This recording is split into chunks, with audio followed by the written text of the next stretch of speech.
Welcome to Monday Morning Coffee with Inside the Firm. Each week, our hosts will be interviewing local, regional, and national business leaders to give you an inside peek into how they lead their business to success in the ever-competitive business climate. Welcome to another episode of Inside the Firm, Monday Morning Edition. We are here still at the AIA at the ARCAT booth. I'm here with Carson Cradduck of Sherwin-Williams. He's the marketing manager of Sherwin-Williams Paint Companies.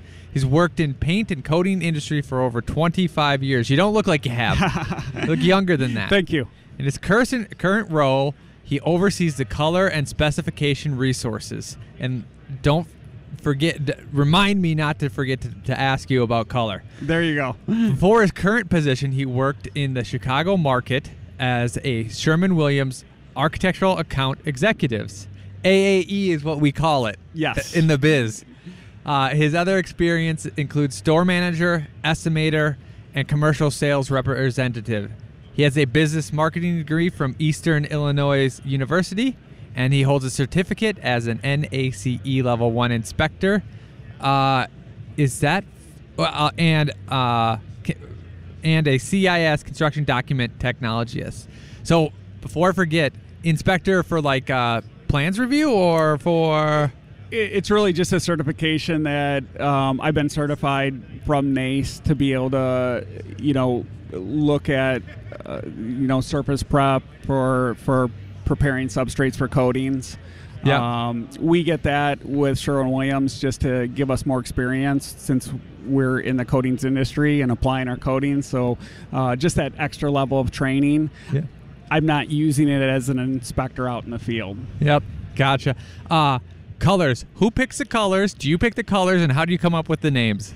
So that's a question we get quite a bit. My family and friends always want to ask me who's in charge of naming the colors. Yeah. Unfortunately, that is not part of my role. We actually have a director of color marketing that she is the one who looks to see what colors are trending, where we go with them, and how to name them. Is it literally just one person?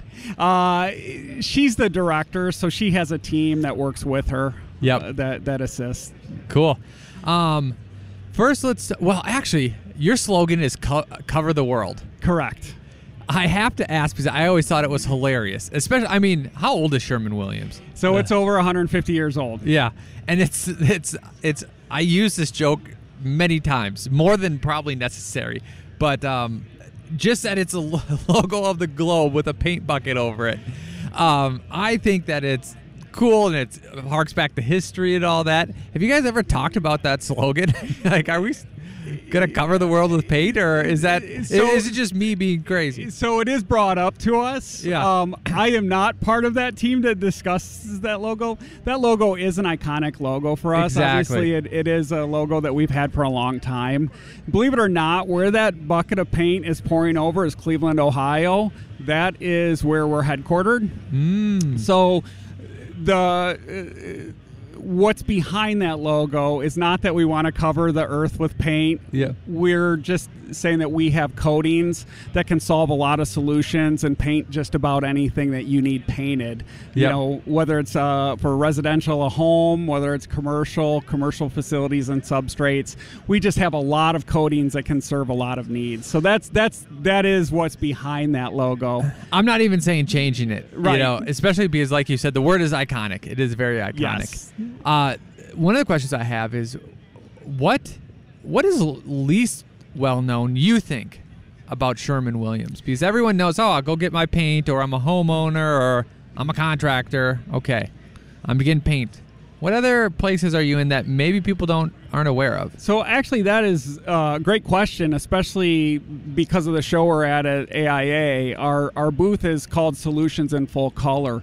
And the reason that we're representing the booth that way is we have so many more coatings than just residential house paint or paint for walls and ceilings. a lot of people don't understand that we actually have resinous flooring, so epoxy flooring, terrazzo. We have our own caulk and sealant line. We have products for roofing, Uniflex roof coatings. We have intumescent paint. So we manufacture a lot of different coatings for a lot of different substrates and solutions. What is that roof coating product? It's an elastomeric coating. It's really more to extend the life of a previous roof. Just fluid applied, heat applied? I'm sorry, it is fluid applied. Fluid applied. Yes. Awesome. Is it pretty thick, or you have to do layers, or? We have several different products. That is not one of my market segments that I cover. Yep. But I mean, with elastomeric, it does have more build than traditional paint coatings. Yep, absolutely. Well, let's talk. An AAE, which is a architectural account executive. How do they help the architectural industry? So with paints and coatings, as you can imagine, technology changes. We introduce new products. It's really what we're doing is we're helping architects, stay current with paints and coatings. We're helping them, select the right products for their projects, substrates.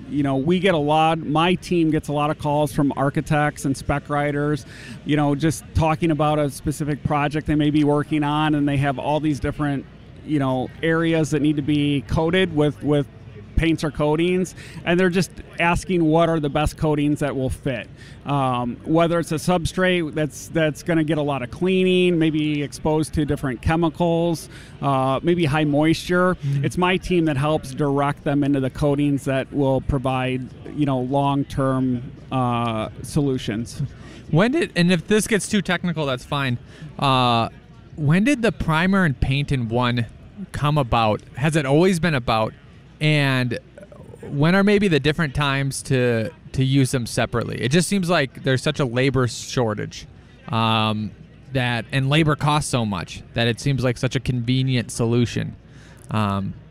So it started gaining momentum a few years ago. And it's really, when you look at it, it's typically based on your resin type, and it's usually tied to your acrylics. Acrylics are known to have really good adhesion, and your higher performing products will have that good adhesion. So, if you're repainting or you're going on, maybe gypboard, where you're not too worried about corrosion or concerns of chemical exposure, those coatings can be a really time-saving solution to where they can buy one product. Right after drywall, after you, either it depends on what kind of level of finishes that you have. It can be a great solution for the interior of a house. It could be. Yep. We would want to kind of take a look at each project by project, to make sure that you said, it could be the level of drywall, the finish. There are some times where we would still recommend, hey, this substrate might do better with a primer and then a finish coat. Yeah. But at times it will work perfectly fine. Gotcha. Did we skip over how they assist? How your team assists? Architects? Yeah. No, you said that. Okay. What about using Spec Wizard and how that relates? That's just a great program for my team, because it allows us to put a specification together that is the same format that architects use. Mm-hmm. So we can use it really easily to develop a paint specification, review it with an architect, and it's in the format that they use every day. So it makes it really convenient. How we also use it when we're dealing with facility owners, we can give them a specification that's really simple to use, clear. They can give it to contractors to bid out, and it's just very uniform and very clear and concise for them to utilize. My team has also used it when they're working with architectural students. and they'll review a specification with an architectural student and use Spec Wizard to kind of put that all together. And when they start working for an architectural firm, that 3-part spec is something they're going to see all the time. So it's convenient for us because we're using the same format that architects use every day. Yep. I have a 2-part question. A lot of times when people think about sustainability, I don't think their head ever goes to paint. And if it does, maybe they're in the paint industry. So could you talk about that? And then also talk about VOCs. We always hear that a lot. Sure. How much is that in paint? Is it in all paints? Do you have to specify not? What's the difference kind of chemically of what's happening with those? How big of an issue is VOCs, and where's the paint industry in the realm of sustainability? Sure. So once again, I've been with the company a little over 25 years. When I first started, we had a lot of coatings that were classified as oil-based or alkyd, and that's really where paint started from. They would mix pigments with petroleum-based, oils, and that's how they applied coatings. And if you think back, a lot of people think of paint as, well, we know it's paint, it smells bad, we don't want to be in the room for the next 3 days. That's where over the time that I've been with Sherwin-Williams in the paint industry, that technology has really changed. We've gotten into really going down the path of water-based coatings. So instead of having, that petroleum base and using solvents in our coatings like paint thinner, lacquer thinner, xylenes, we're using water.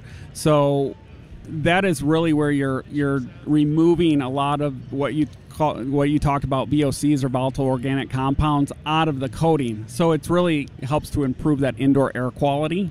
It makes it more palatable to be in that room as the coating is drying, and you can get in and use that space a lot sooner. So that's really kind of what started it, is to remove those VOCs from outgassing out of the coating, and where can we go? And that technology has really moved towards water-based coatings. So VOCs are less of a concern in water-based. Do they not exist in water-based? So they do. We actually have a whole line of coatings that actually are zero VOC. Yep. So you can have technology that actually takes VOCs out of the coating. One of our most specified line of coatings in the commercial industry is our Promar 200 zero VOC latex acrylic, and it's specified and used on many commercial projects.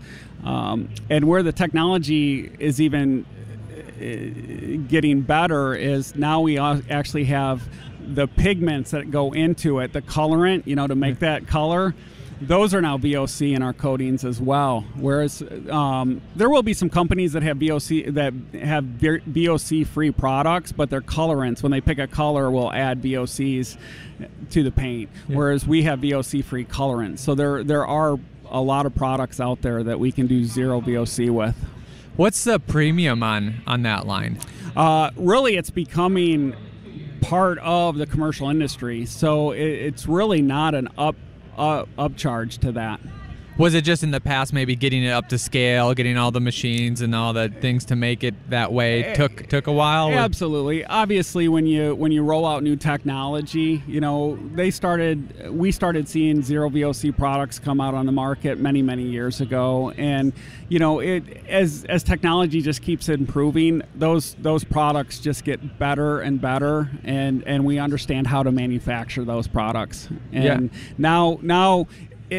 Early on in the life cycle of zero VOC coatings, painters sometimes were reluctant to use it. They didn't think the quality was there of like coatings that had VOCs or oil-based coatings.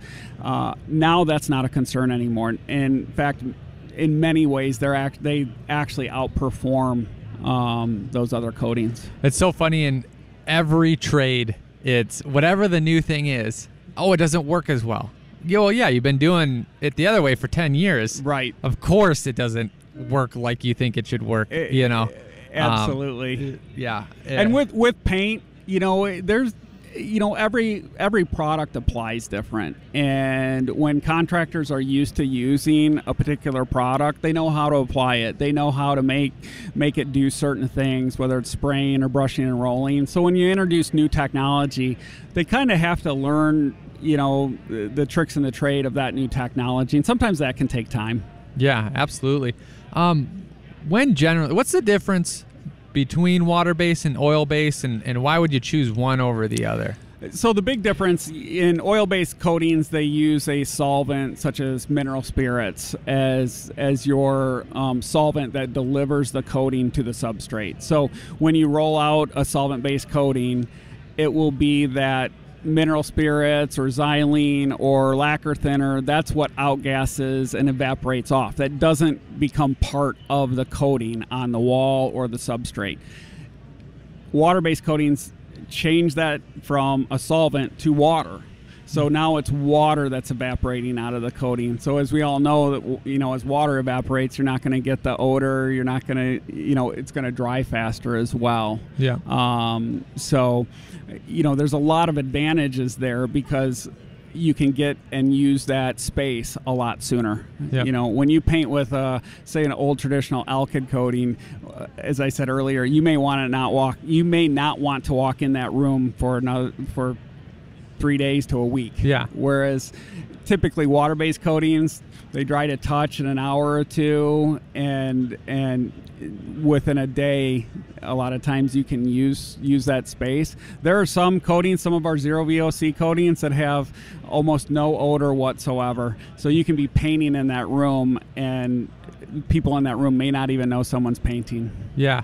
Well, I swear when I look at paint, there's always the water-based solution and the oil-based solution. Why are people choosing an oil-based solution then? A lot of times we're using oil-based solutions where you're dealing with steel substrates where you have rust possibilities or corrosion that can happen. Yeah. So when you think about it, water can cause flash rusting. Yep. Or kind of spur on rust if you don't have that substrate,